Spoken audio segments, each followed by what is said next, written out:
Belum pernah ada persiapan pertemuan tingkat tinggi negara-negara seperti apa yang akan terjadi di G20 di Bali yang oleh pengamat intelijen militer bisa jadi puputan Bali nih jangan-jangan. Semua pemimpin yang datang bukan hanya membawa delegasi namun sebelumnya sudah menyiapkan pasukan intelijennya dan membawa pasukannya di negara terdekat, terutama Amerika membawa pasukan yang lengkap. Apa yang sesungguhnya terjadi sih di dunia ini? Bukankah dunia sedang baik-baik saja? Bukannya dunia lagi ngurusin ekonomi yang akan resesi? Bukannya nggak akan ada lagi pandemi yang masih akan muncul setiap saat? Bukannya tidak akan ada perang di zaman modern ini seperti kata pejabatnya? Kok malah semua negara memanaskan mesin perangnya? Mendekati Indonesia bahkan. Inilah yang menyebabkan Putin enggan datang ke acara G20 kali ya. Inilah mengapa Tiongkok menyiapkan armadanya di selatan Jawa secara masif. Dan inilah mengapa Port of Darwin, Australia banyak tentara Amerika dan armada kapal pembom B-52 yang bisa membawa hulu ledak nuklir hadir di utara Australia. Ini mengapa Pulau Pasir jadi penting bagi Australia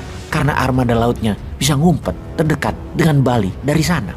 Amerika terutama Biden juga enggan sebenarnya datang kalau ada Putin. Juga kalau pada tanggal 8 November 2022 nanti hasil midterm election Partai Demokrat jeblok, maka tanggal 15-16 November 2022 di acara G20, di acara G20 belum tentu Biden datang.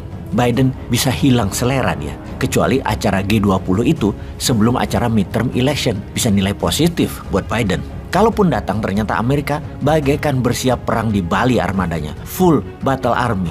Tiongkok tidak mau kalah untuk melindungi pemimpin tertinggi mereka.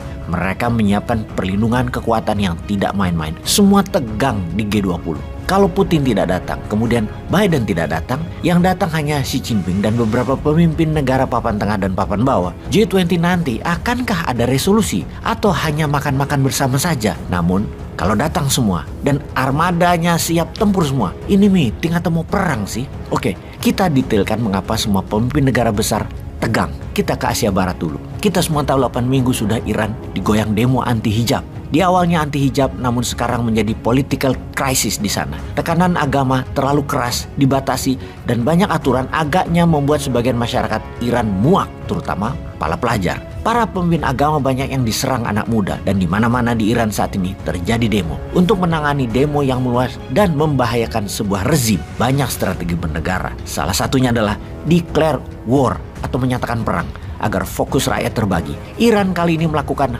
hal yang sama. Pengumuman dan pidato keras Ayatollah Ali Khamenei dalam pidato resminya kemarin akan membuat gejolak baru di Asia Barat di dalam menantang hegemoni sekutu terutama Amerika. Kata-kata kami akan balas Amerika terus diulang-ulang kalimat tersebut.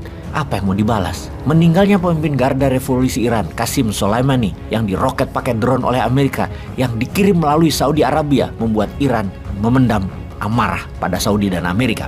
Hal ini diungkap kembali oleh petinggi revolusi Iran dan pemimpin spiritual Iran Ayatollah Ali Khamenei akan membalas Amerika dan akan membalas Saudi. Karena selain membalas dendam Soleimani, demo 8 minggu berjalan itu disponsori Amerika dan Muhammad bin Salman Saudi itu tuduhan Iran. Dijawab oleh Biden, kami akan bebaskan Iran. Dan ini merupakan pernyataan persis seperti sewaktu Amerika melakukan pembebasan atas sandera di kedutaan Amerika di Iran di tahun 1981.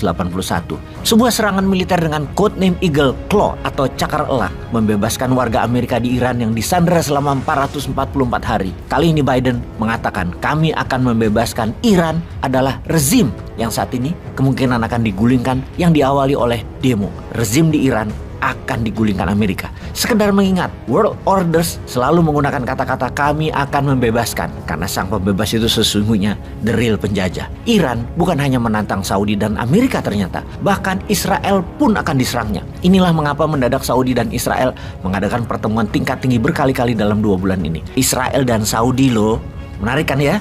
Oke, kita detailkan Iran setelah kita menengok sisi lain dunia yang tidak baik-baik saja. Kita ke semenanjung Korea. Dalam sebulan terakhir belum pernah Korea Utara meluncurkan uji coba rudal balistik sebanyak kali ini dengan mengarahkan sasaran ke perairan Korea Selatan dan Jepang. Terbanyak, biasanya 1 bulan 1 dan paling banyak 5. Dalam sebulan ini, lebih dari 80 kali diluncurkan di berbagai arah. Utara, timur hingga selatan. Yang tidak dilakukan Korea Utara adalah menembaknya ke arah Tiongkok dan Rusia. Yang membuat Amerika World Order perang adalah lebih dari 100 misil dikirim Korea Utara ke Rusia. Rupanya Korea Utara sudah jadi manufaktur senjata negara-negara anti-hegemoni Amerika. Kemudian kita semua tahu gerakan tentara Tiongkok latihan perang di sekitar Taiwan juga eskalasinya meningkat, jumlahnya meningkat. Tidak heran, 1 skuadron B-1 dikirimkan ke sepenanjung Korea dan 3 skuadron pesawat pembom B-52 dengan segala macam armada pengiringnya mulai juga menyiapkan pangkalan di Australia dengan codename latihan gabungan. Tetapi mengapa membawa pesawat pembom yang bisa angkut hulu ledak nuklir? Lalu kita tahu beberapa misil peluru kendali Amerika dengan kepala hulu ledak nuklir yang katanya kecil daya ledaknya sudah berpangkalan di Polandia untuk menyerang Rusia. Ada apa sih ini semua? Ini bukan pesimis informasi, ini bukan negatif informasinya, ini bukan memframing informasinya bahwa dunia sedang mengarah ke pergerakan perang militer, namun ini semua fakta. Ada beritanya di berita mainstream dan ada datanya. Yang terakhir kita kembali ke G20. Karena rawannya keadaan dunia terutama konflik militer, maka tidak heran acara G20 menjadi di ujung tanduk. Acara yang tidak murah biayanya bisa terancam tidak berpengaruh apa-apa di tatanan global. Acara yang seharusnya bisa membuat Indonesia ke posisi terpenting di dunia bisa malah hasilnya terbalik. Jadi ajang perang Kurusetra kalau melihat perlindungan militer atas pemimpin negara-negara G20 ada di sekitar Bali, begitu dahsyatnya. Jadi piejal, kalau tawuran di G20 lah Kanjuruhan aja nggak jelas sampai saat ini. Ayo dong kita bisa menjadi terbaik. Buktikan, dukung, hurra!